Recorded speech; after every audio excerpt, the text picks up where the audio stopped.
ప్రియ దివ్యవాణి ప్రేక్షకులారా, నీ సాక్షిగా కార్యక్రమ వీక్షకులారా, ఈ పవిత్రమైనటువంటి నీ సాక్షిగా కార్యక్రమమునకు మిమ్మల్ని అందరినీ కూడా ప్రేమతో ఆహ్వానిస్తున్నాను.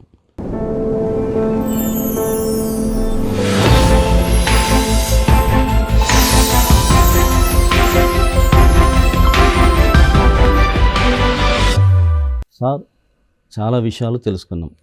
అయితే మీ వెనుక ఒక శక్తి ఉంటుంది. అది నేనైతే మొట్టమొదటిగా దేవుని హస్తం, దక్షిణ హస్తం అంత చాలా బలంగా మీ వెనకుంది, మిమ్మల్ని అలా పట్టుకొని నడిపిస్తుంది.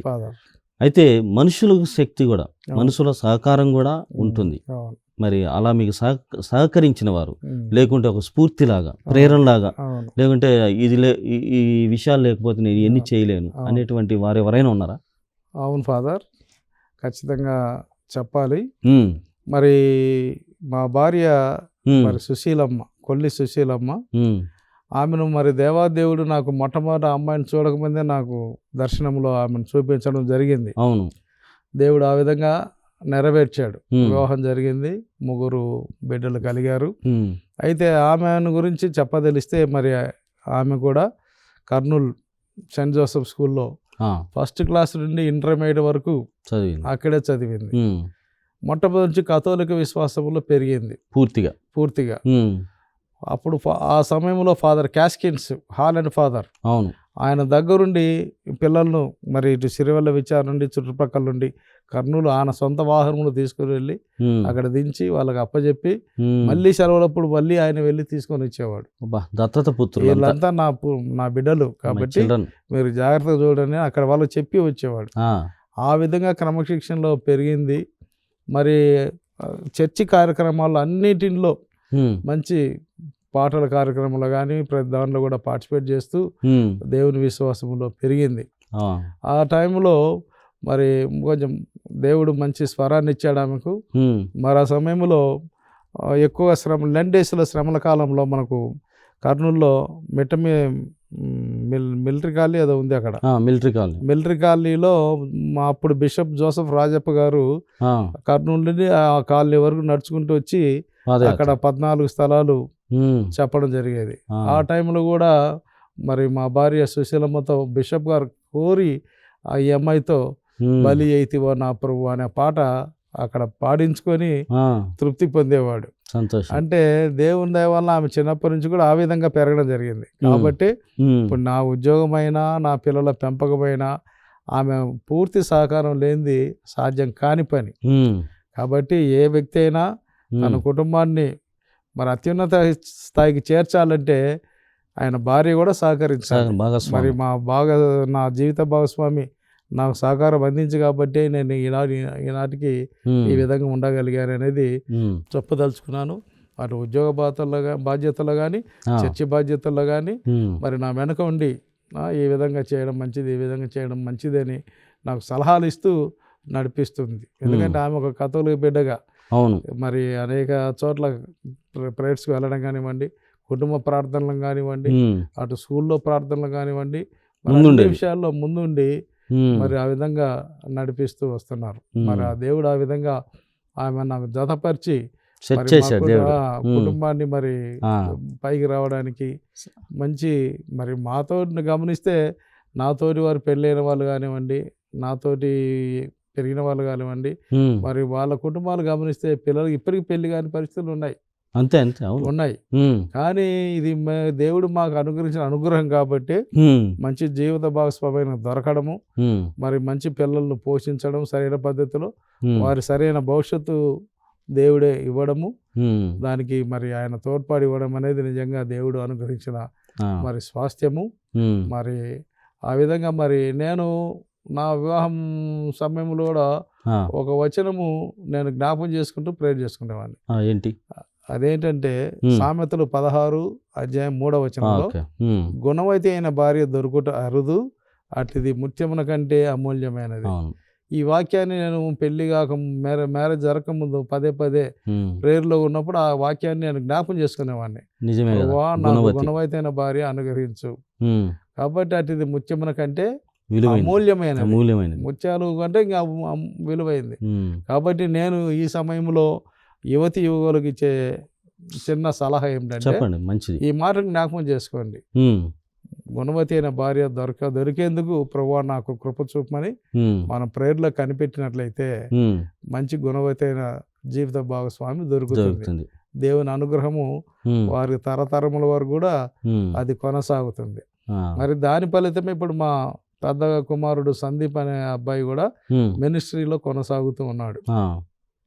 ఇప్పటికీ విలేజ్కి వెళ్ళి మరి అటు ప్రైవేట్ జాబ్ చేసుకుంటూ విలేజ్కి వెళ్ళి మరి సువార్త అందించింది ఆ అబ్బాయి మనశ్శాంతిగా ఉన్నాడు, తృప్తిగా ఉన్నాడు. కాబట్టి ఆ తపన ఆ అబ్బాయికి దేవుడు ఇచ్చాడు. అంతే అంతే. నిజంగా దేవుడు ఆ వరం ఇచ్చినందుకు నేను చాలా సంతోషపడుతున్నాను. మరి దేవుడు ఆ బిడ్డకు కూడా మంచి ప్రవచనాత్మక వరం ఇచ్చాడు. చాలా చోట్ల సంఘాలకు వెళ్ళినప్పుడు ఆ ఇంటిలోనికి వెళ్ళక ముందే ఇంటి బయట నిలబడే ఇంట్లో ఉన్న సంగతులని చెప్తాడు.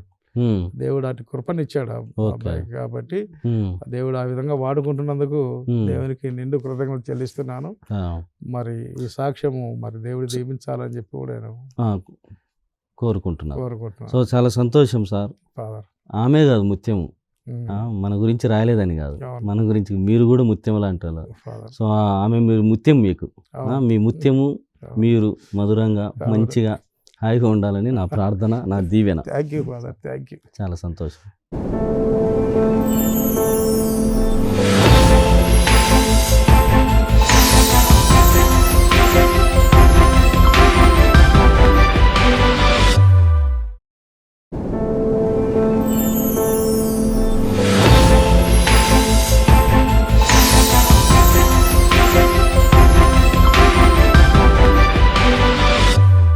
సో ఇలాంటి ఈ స్థాయిలో ఉంటున్నటువంటి బిడ్డలకి ఆ యువతీ యువకులు ఎలా ఉండకూడదు, ఎలా ఉండాలి అనేటువంటి చిన్న ఆలోచన చెప్పగలరు? ప్రశ్నలన్నిటికీ నేను ఒకే ఒక సమాధానం చెప్పగలను. ఏంటంటే, నెంబర్ 1 దేవుడు నమ్మదగినవాడు. అది ఏమండి, దేవుడు నమ్మదగినవాడు, అదొకటి పాయింట్. రెండవది ఏంటంటే, పరిశుద్ధ గ్రంథంలో చెప్పబడుతుంది, నా కొరకు కనిపెట్టు వారు ఎవడును సిగ్గునందడు. ఆయన కొరకు ఎప్పుడైతే మీరు కనిపెడతారో ఏ విషయంలో కూడా మీరు సిగ్గుపడేట్లుగా ఆయన చేయడు. ఆయన జీవంగల దేవుడు. ఆయన ఉన్నదాన్ని లేనిదానిగా, లేనిదాన్ని ఉన్నదానిగా సృష్టించగల దేవుడు. నీకు ఉద్యోగం అవసరం అయితే నీకు కోరుకున్న దానికంటే 2 మేలైనటువంటి ఉద్యోగాన్ని నీకు ఇవ్వగల శక్తి ఆ సర్వశక్తిమంతునికి ఉంది. ఆ విషయాన్ని నువ్వు నమ్మినట్లయితే నీ జీవితంలో కూడా ఆ మేలు జరుగుతుంది. అంటే దీన్ని బట్టి చెప్పండి. ఇంకా పరిశుద్ధ గ్రంథంలో ఇంకొక మాట మీకు జ్ఞాపకం చేస్తాను. యెహోవా కొరకు ఎదురు చూచువారు నూతన బలము పొందుదురు.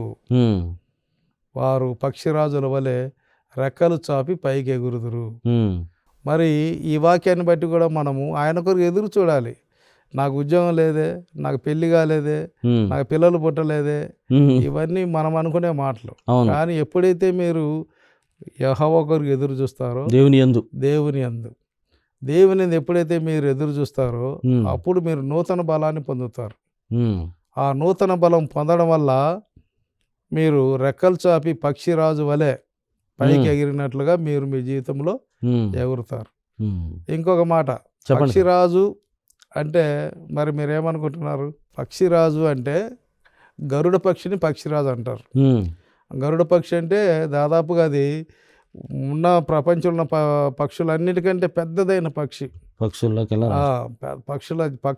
పక్షుల జాతిలో కన్నా చాలా పెద్ద పక్షి అది. 1000 కేజీలు 2000 కేజీలు కూడా ఉండొచ్చు బరువు. పక్షి విమానాన్ని కూడా ఢీకొట్టి విమానాలు కూడా ప్రమాదానికి గురయ్యే పరిస్థితులు ఉన్నాయి. అటువంటి పక్షిరాజు గరుడ పక్షి ఏం చేస్తుందంటే, అది వయసు పెరిగే కొద్దీ దాని ముక్కు పొడవుగా బాగా పెరుగుతుంది. మామూలుగా ముక్కు లేనప్పుడు మామూలుగా తిని అది శక్తి పుంజుకుంటుంది. కానీ వయసు పెరిగే కొద్దీ, సంవత్సరాలు జరిగే కొద్దీ దాని ముక్కు బాగా పొడవుగా పెరుగుతుంది. తినడానికి ఏమి వీలు కాదు. అప్పుడు అది నీరసించడం మొదలుపెట్టుద్ది. ఆహారం తీసుకుంటే కానీ అది తన బలాన్ని రాదు, పైకి ఎగరలేదు. కాబట్టి ఇక ఆ సమయంలో ఉన్నత ఎత్తులకు ఎగరలేదు. రోజు క్షీణించి నేలకు పడిపోయే పరిస్థితి ఉంటుంది.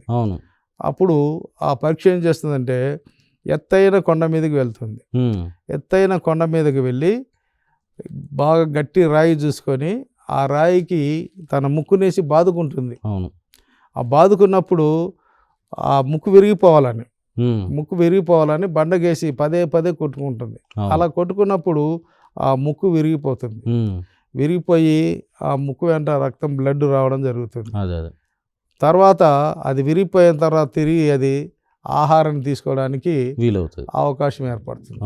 అప్పుడు అది మళ్ళీ ఆహారం పుంజుకొని ముందున్న శక్తి కంటే రెట్టింపు శక్తితో ఇంకా పైకి ఎగురుతుంది. కాబట్టి మనం కూడా మన కష్ట సమయాల్లో, మన శోధన సమయాల్లో, అటువంటి పరిస్థితుల్లో ఉన్న మనం కూడా ఎవరైతే మనం దేవుని కొరకు కనిపెడతామో అప్పుడు ఆ పక్షికి ఏ విధంగా అయితే రెండింతల శక్తిని పొందుతుందో అటువంటి శక్తిని దేవుడు మనం కూడా అనుగ్రహిస్తాడు. సో దీన్ని బట్టి మీరేం చెప్తున్నారంటే జీవితంలో నిరుద్యోగము, నిరుత్సాహము, ఇవన్నిటికీ తట్టుకోవడానికి లేకుంటే జీవనాన్ని కొనసాగించడానికి ప్రథమంగా విశ్వాసం కావాలి. అవును, అంతే. విశ్వాసపరమైనటువంటి వ్యక్తివి నువ్వైతే నువ్వు ఎదురు చూస్తావు, అంతే మరి. కాబట్టి first of all you should be a spiritual person. తల్లిదండ్రులకు అదే మీరు ఇచ్చే సలహా. అవును, బిడ్డలు పెరగాలంటే వాళ్ళని మొట్టమొదటిగా ఈ ఆధ్యాత్మికంగా విశ్వాసంలో ఆధ్యాత్మికంగా పెంచినప్పుడు ఇలాంటి నిరుత్సాహం కానీ లేకుంటే ఇబ్బంది, శ్రమకు సిద్ధపడతాడు. ఆ పక్షిరాజు, గరుడ పక్షి, గద్ద అనేది ఎలాగైతే హింసించుకొని మళ్ళీ నూతన జీవనం కోసం. సో ఇక్కడ కూడా నిరుద్యోగంలో ఉన్నటువంటి వాళ్ళు, మీ మాటల నుండి నేను చెప్తున్నా, నిరుద్యోగంలో ఉన్నటువంటి వాళ్ళు నేను ఇదే చదువుతాను, నేను ఇదే కావాలనుకున్నాను, నేను ఐఏఎస్ కావాలను, ఏడవుతూ ఐఏఎస్, కానీ దానికి తగ్గటువంటి పనులు చేయడానికి కూడా సిద్ధపడాలి. అంటే శ్రమను నమ్ముకోవాలి, దేవుని నమ్ముకోవాలి. ప్రథమంగా దేవుని నమ్ముకో, నీ శ్రమను దేవునికి సమర్పణ చేయి. అంతే. తర్వాత ఆధ్యాత్మికంగా ఎటు నువ్వు బలంగా ఉన్నావు కాబట్టి ఎదురు చూపులోనే దేవుడు నీకు బలమైన శక్తిని, నూతన శక్తిని ఇచ్చి ఊహించనటువంటి స్థితిలోకి మీలాగే ఆయన తీసుకెళ్తాడు. చాలా సంతోషం. ఉద్యోగం లేదని, భార్య లేదని, పెళ్లి ఏదో పని చేయి, ఏదో దేవుని యందు ముందు మొట్టమొదటి విశ్వాసం ఉంది. విశ్వాసం తర్వాత ఆయన కొరకు కనిపెట్టు. ఆయన తగిన కాలం మందు నీకు కార్యం జరిగిస్తాడు. కాబట్టి ఆ క్షణం కోసం ఎదురు చూడాలి. అది నిరీక్షణ గల వారు ఇండుడి అని కూడా ఒక మాట చెప్తాను. కాబట్టి నీ నిరీక్షణ ఫలించినప్పుడు దేవునికి తెలుసు ఏ సమయంలో ఏ పని ఆయన మనకి ఇవ్వాలో ఆ సమయంలో ఆయన చిత్తానుసారంగా ఇస్తాడు. అవును, నేను ఇదే విషయము మనము తెస్సలోనికే ప్రజలకు రాసినటువంటి లేఖలో పౌలు గారు కూడా కొద్దిగా డీవియేషన్ జరుగుతుంది. ఆయన రెండవ రాకడ కోసం అప్పటి నుంచే మొదలు పెడతారు. ఆయన రాకడ కోసం ప్రతి క్షణము ప్రతిసారి కూడా మనం ఎదురు చూడాలి. అయితే ఏం జరిగిందంటే ఈ తెస్సలోనికలో జీవించేటువంటి ప్రజలు పరౌసియా అని అంటారు, రాబోతున్న కాలం, అంత్యగతులు, వీటి కోసము సిద్ధపడుతూ ఉన్న పనిని చేయరు, చేయాల్సిన పనిని చేయరు. కానీ దేవుడు చెప్పినటువంటి విషయం ఏంటంటే నీ పనులు చేసుకుంటూ నీతిగా జీవిస్తూ ఉన్నతమైనటువంటి ప్రమాణాలతో జీవనాన్ని కొనసాగిస్తూ నువ్వు జీవించాలి. అలాంటి సమయంలో నువ్వు ఏ పని ఎటువంటి స్థితిలో ఉన్నా కానీ ఆయన రెండవ రాకడ ఏర్పడినప్పుడు నిన్ను హత్తుకుంటాడు, నిన్ను తీసుకుంటాడు. కాబట్టి ఈడ ఉద్యోగం రాలేదు, ఇది రాలేదు అనే తలంపు కాదు, పని చెయ్యి, పనిని ఆశీర్వదిస్తాడు దేవుడు. కాబట్టి చాలా సంతోషం సార్, మీ విద్యా ప్రమాణాలను మాకు నేర్పించారు. మా నీ సాక్షిగా కార్యక్రమం ద్వారా ఆధ్యాత్మికంగా ప్రమాణాలతో కూడినటువంటి జీవితం ఇది. That's what I can say. You are a person with values. ఉన్నతమైనటువంటి విద్య మరియు ఆధ్యాత్మికమైనటువంటి ప్రమాణాలతో మీ జీవనాన్ని కొనసాగించారు. నన్ను దేవుడు దీవించాడు, మిమ్మల్ని దీవిస్తాడు. దేవుని నమ్ముకోనండి అనేటువంటి బలమైనటువంటి సాక్ష్యం. అంత దూరం నుండి బొమ్మరాల బీడు నుంచి మా కోసం వచ్చి గుంటూరు వచ్చి మా దివ్యవాణి ప్రేక్షకులతో, మరి ముఖ్యంగా నీ సాక్షిగా కార్యక్రమ వీక్షకులతో చేసినటువంటి ఈ ముచ్చట్లకు, లేకుంటే దేవుని ముచ్చట్లు అని చెప్పుకోవచ్చు, మీ ముఖాముఖికి మీకు హృదయపూర్వక వందనాలను తెలియజేస్తున్నాను. ధన్యవాదాలు సార్. నేను కూడా చాలా రోజుల నుండి మరి నా సాక్ష్యాన్ని వినిపించాలని నేను ఆలోచనతో ఉన్నాను. అయితే ఈ కార్యక్రమం ద్వారా ఇట్లా అవకాశం దేవుడు నేను అనుకోలేదు ఫాదర్.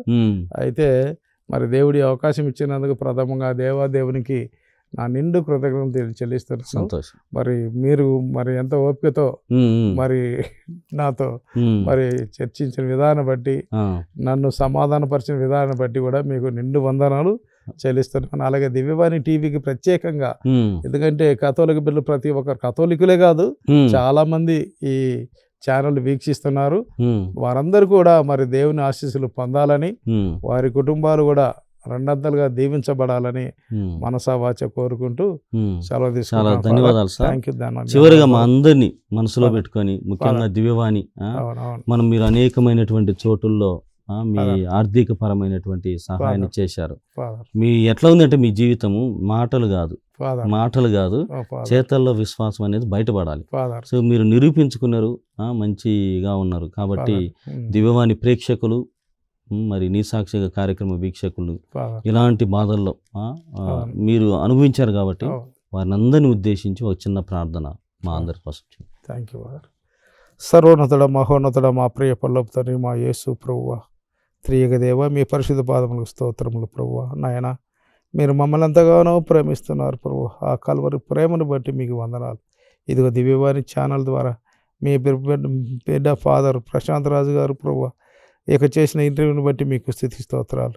ఈ సందేశాన్ని చూసిన ప్రతి ఒక్కరు నాయన, మీ వల్ల తండ్రి మేళ్ళు పొంది, ఆశీర్వాదాలు పొంది, మీకు మహిమ తెచ్చినట్లుగా, మీకు ఘనత కలుగునట్లుగా ఆ బిడ్డలందరినీ, ఆ కుటుంబాలన్నింటినీ, ఈ ఛానల్ వీక్షిస్తున్న ప్రతి కుటుంబాన్ని దీవించి బలపరిచి ఆశీర్వదించండి. మరి దివ్యాన్ ఛానల్లో పనిచేస్తున్న ఫాదర్లను, స్టాఫ్ను ప్రతి ఒక్కరిని పేరు పేరున దీవించి నడిపించమని నాకు అవకాశం ఇచ్చినందుకు మీకు కోట్లాది స్తోత్రాలు చెల్లిస్తూ మా కొరకు యేసు నాథుని ద్వారా ప్రతిమాలి వేడుకుంటున్నాము తండ్రి. ఆమేన్. ఆమేన్. చాలా ధన్యవాదములు సార్. చాలా థ్యాంక్స్. ప్రియ దివ్యవాణి ప్రేక్షకులారా, నీ సాక్షిగా కార్యక్రమ వీక్షకులారా, చాలా శక్తివంతమైనటువంటి సాక్ష్యం. ప్రభువు ఎన్నుకున్నటువంటి విధానం ఎంత గొప్పగా ఉంటుందో, ప్రభు మనల్ని తన ఆధ్యాత్మికమైనటువంటి శిఖరాలకి చేర్చేటువంటి క్రమంలో ఆయన తోడు, ఆయన నీడ ఎంత గొప్పగా మనల్ని నడిపిస్తుంది అనేటువంటి ప్రత్యేకమైనటువంటి అంశాలతో కూడినటువంటి సాక్ష్యాన్ని మనం ఈరోజు చిట్టెం జగన్నాథ్ కుమార్ గారి యొక్క జీవితం నుండి మనం తెలుసుకోగలిగాం. మరి జీవితంలో కూడా మీరు కూడా వారి సాక్ష్యాన్ని గమనించారు, ప్రేమపూర్వకంగా వీక్షించారు. అనేకమైనటువంటి ఒడిదుడుకులు రావచ్చు, కష్టాలకి మనం గురి కావచ్చు, కానీ దేవుని సహవాసం, దేవుని తోడు, ఆయన చేయి ఎప్పుడూ కూడా మనం నడిపిస్తుంది అనేటువంటిదే వీరి సాక్ష్యం. కావున మీ జీవితాలలో కూడా దేవుని పూర్తిగా నమ్మండి, దేవుని కాపుదల కోసం ఎదురు చూడండి. మరి ముఖ్యముగా దేవునిలో ఎదురు చూడండి. మీరు చేస్తున్నటువంటి శ్రమని ఆయనకు అప్పజెప్పండి, ఆయనకు సమర్పణ చేయండి. మీ శ్రమను, మీ విశ్వాసమును దేవుడు మెచ్చి జీవితుల దేవుడిగా, మరి ప్రేమించేటువంటి దేవుడిగా మిమ్మల్ని దీవింపచేస్తాడు. ప్రియ దివ్యవాణి ప్రేక్షకులారా, మరి మీ జీవితంలో కూడా క్రీస్తు ప్రభువుని పూర్తిగా నమ్మండి. ఆ ప్రభుతోడు అపోస్తులకు ఏ విధంగానైతే తోడై నడిపించిందో, ఆ శిష్యులను చేయి పట్టి నడిపించిందో, మరి జగన్నాథ్ కుమార్ గారిని ఏ విధంగానైతే అత్యున్నతమైనటువంటి శిఖరాలకు చేర్చి సంపూర్ణమైనటువంటి జీవితానికి కావలసినటువంటి ఆత్మతృప్తిని కలిగించిందో, అలాంటి జీవితం మీకు, మీ కుటుంబాలకు ఎల్లప్పుడూ ఉండులాగున ఇదియే మా ప్రార్థన. మరి నీ సాక్షిగా కార్యక్రమంలో సరికొత్త సాక్ష్యముతో మీ ముందు ఉంటాను. అప్పటి వరకు చూస్తూనే ఉండండి మీ దివ్యవాణి టీవీ ఛానల్.